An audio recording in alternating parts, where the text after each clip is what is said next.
Pour soutenir la chaîne, vous pouvez cliquer dans le lien en bas de la description de la vidéo et me soutenir sur Utip ou Tip. Bon visionnage! Salut la team, j'espère que vous allez bien. Aujourd'hui on se retrouve pour une nouvelle vidéo dans la série Actualité Oculus et aujourd'hui on va découvrir ensemble que Oculus le 24 juillet va sortir une nouvelle version de l'Oculus Quest 2, une version cette fois-ci à 128 Go qui devrait a priori remplacer la version 64 Go puisque la version 128 Go sera vendue au même prix que la version 64 Go.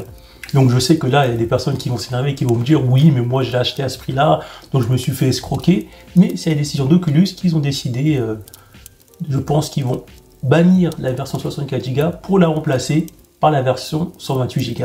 Donc moi je trouve que c'est une bonne chose, même si je sais que c'est quand même une mauvaise chose pour toutes les personnes qui ont acheté la version 64 Go.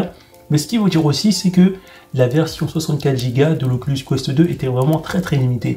On va prendre un autre exemple, comparaison avec l'iPhone 11 ou 10. Sur ces versions de l'iPhone, que ce soit le 11 ou 10, on retrouvait une version 64 Go. Certes, elle était moins chère que les autres, mais lorsqu'on peut prendre des vidéos ou photos en 4K 60 fps par exemple, on est vite limité et le téléphone se remplit vite et on a vraiment plus beaucoup d'espace très rapidement. Donc même pour un téléphone 64 Go aujourd'hui, pour un téléphone qui peut prendre des vidéos en 4K, on peut télécharger beaucoup d'applications, 64 Go c'est même pas assez, c'est même pas le minimum. Donc imaginez ça sur une console de jeu telle que l'Oculus Quest 2.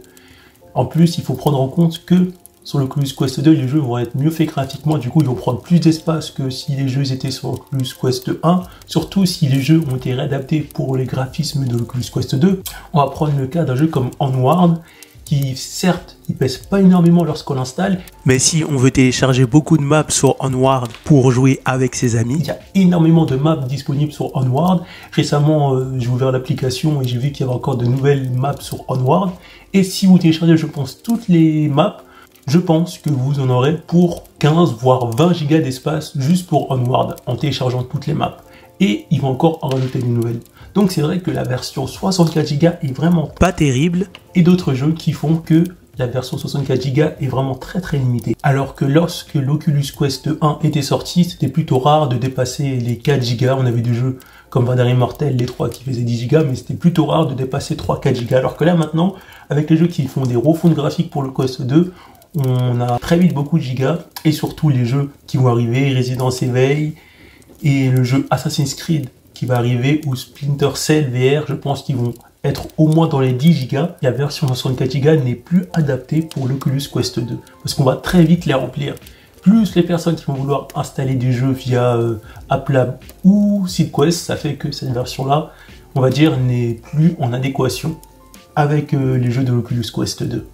Du coup, voilà, on arrive à la fin de cette vidéo, donc n'hésitez pas à me dire en commentaire ce que vous avez pensé de la vidéo, à vous abonner à la chaîne, à mettre un petit pouce bleu, et on se retrouve pour une prochaine épisode dans la série Actualité Oculus. A plus la team!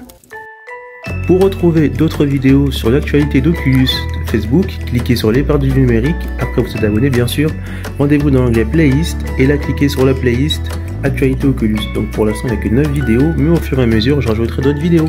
A plus la team!